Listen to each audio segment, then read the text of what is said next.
Story time about how I found out my husband was hooking up with men off of Craigslist. Disclaimer, this is not my story time. Send me on Instagram. My husband and I have been married for 5 years. This man is the most prudish person I have ever met in my entire life. He never curses. He does not drink. Basically, he's never done anything naughty in his life. When we met, he was the perfect candidate for me. My parents are very religious and very strict. When they saw the way my husband was, basically super uptight, never wanting to do anything fun, they insisted that I marry him. So basically, this is all my parents' fault. To be honest with you guys, I never really was super attracted to him, but I knew that he would be a good provider. He's pretty high up in the company he works for, and he makes north of $300,000 per year. But I do own 2 of my own businesses, so it's not like I need him to survive. But my parents insisted on me marrying somebody who was already well off. And of course, one of my dreams is to become a mother, so I need a man who's going to be able to provide for me and my kids, especially when I'm pregnant. So we ended up getting married. Was there passion and chemistry? Not so much. But we did have a good time, and he would make me laugh. We essentially became really good friends. Up until I found some stuff on his laptop. Part 2 is up.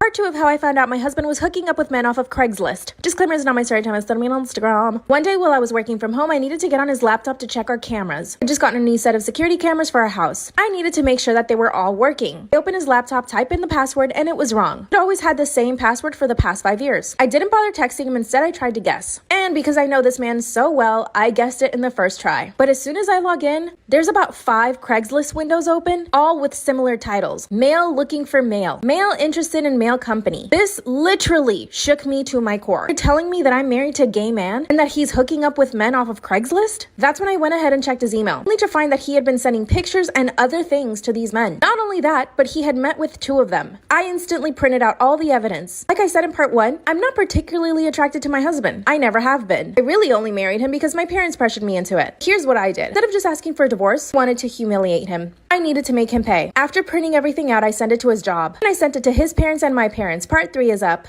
That's when I sent videos of my own husband hooking up with other men to his job, my parents, and his parents. At this point, I had been married to a man that I wasn't attracted to for 5 years, only to find out that he was hooking up with other men off of Craigslist. Remember I said in part 1 how prudish my husband was? He always made himself seem like he was the perfect man, like he had never done anything bad in his life. But let me tell you, some of the things I read in those emails, and the pictures, and the video, disgusting. No wonder he put off having kids for so long, and no wonder he made me get on the pill, because he never had the intention of having kids. When everyone received their packages, my husband called me super upset. He said that he had only done it for about a week, and that it was just him experimenting. And he told me that his job put him on suspension. My parents, of course, stopped speaking to him. My mother-in-law calls me on the phone and tells me that she had always known that he was gay. And apparently they insisted on him not marrying me. But he was set on having the perfect wife. The perfect life. We're obviously getting a divorce now, and I'm getting all his money. Or at least I'm gonna try. He's already claiming that I'm obsessed with him, so he wants to get a restraining order. I need to make him suffer even more. How should I do this? Story time of how I caught my ex-boyfriend cheating on me. Y'all better be ready because this one is good. So I started dating this guy when I was 16, turning 17. We were friends first, and I even knew his friends and I knew his family. And he's actually asked me out once before, but I said no because he was a player.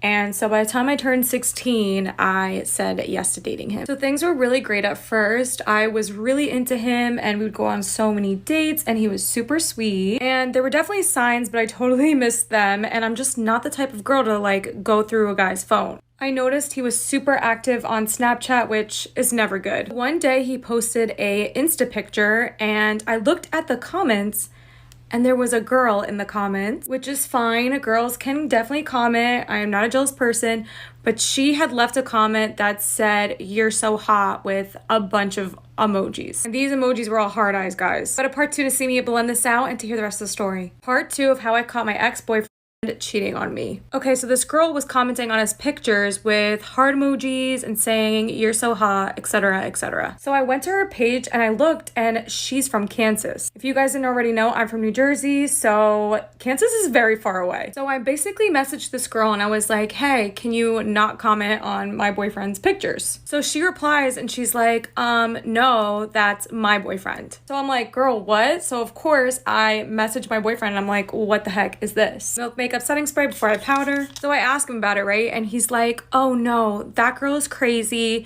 She lives by my grandparents' house and she's just obsessed with me." His grandparents actually do live in Kansas, so I just believed him. So now fast forward, it's been like maybe 5 or 6 months of dating, and things are just really weird. This one particular week, he was barely talking to me, so I felt really nervous. So this one particular night, he was barely answering me, so I called up his best friend. I was like, hey, do you know where my boyfriend is? So his friend is like, do you want me to call him and I'll keep you on the line? I obviously said yes, and mind you, his friend wasn't really the best. He definitely did like me. So his friend asks him, hey bro, where are you at? So my ex says, I'm at the park with an amiga. That was literally all I needed to hear because I just hung up the phone, and then all of a sudden I found myself running to my car. So my dad was washing his car and he saw me and he was like, where are you going? And I told him, hey, I think my ex is cheating on me.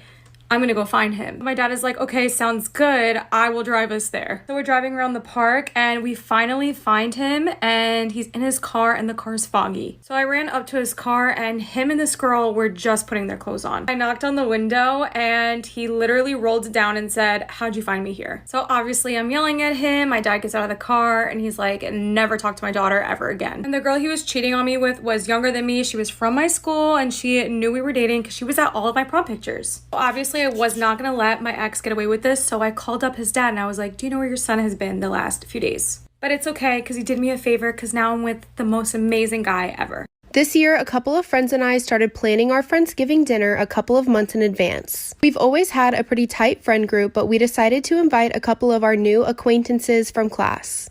I say acquaintances because although we are friends, I really don't know them personally very well at all. One of the acquaintances, we'll call her Susan, always seemed really quiet towards me, but I thought she was just kind of shy, and she was closer with some of our other friends.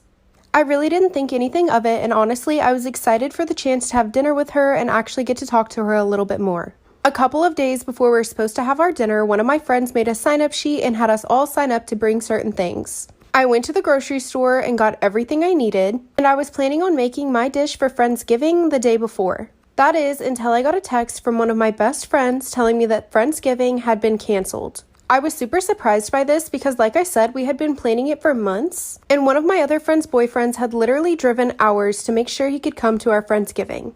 I ended up texting somebody else that we had invited and asking them if they knew that it had been canceled. Instead of beating around the bush, she told me that Friendsgiving had not been canceled, but that I was strictly uninvited for what I did to Susan. Keep in mind that Susan was close with some of my other friends, but I personally didn't know her very well at all, so I was extremely surprised by this. I told her that I had no idea what she was talking about, and that I was sure whatever happened had to have been a misunderstanding. That's when she sent me a screenshot of her and Susan's text messages that contained a rather graphic picture of a dead cat in the middle of the road. Still confused, I asked what that had to do with me. That's when she explained that Susan had told everyone in the group that I ran over her cat outside of her apartment a couple of days ago and didn't say anything about it. Not only did I have no knowledge of where Susan lived, I had never hit an animal with my car as it was brand new, and I most definitely would have noticed if that happened. It became clear to me that Susan had probably mistaken someone else's car for mine, and I decided to show up to Friendsgiving anyway. When I got there, everyone was shooting me dirty looks, and when I tried to bring up the topic to Susan, she immediately burst into tears, and everybody shooed me out the door so that I wouldn't upset her any further. I honestly thought that the way everyone was handling the situation was extremely immature. Then I realized that Susan was probably curating these horrific stories in order to make my friends choose her over me. I ended up being able to convince my friends that it was not me that ran over Susan's cat, but most of them still agreed that it was very insensitive for me to show up at Friendsgiving and I should have just given it time to blow over. I think the entire situation was blown completely out of proportion and that Susan should apologize for saying those things without having any reason to.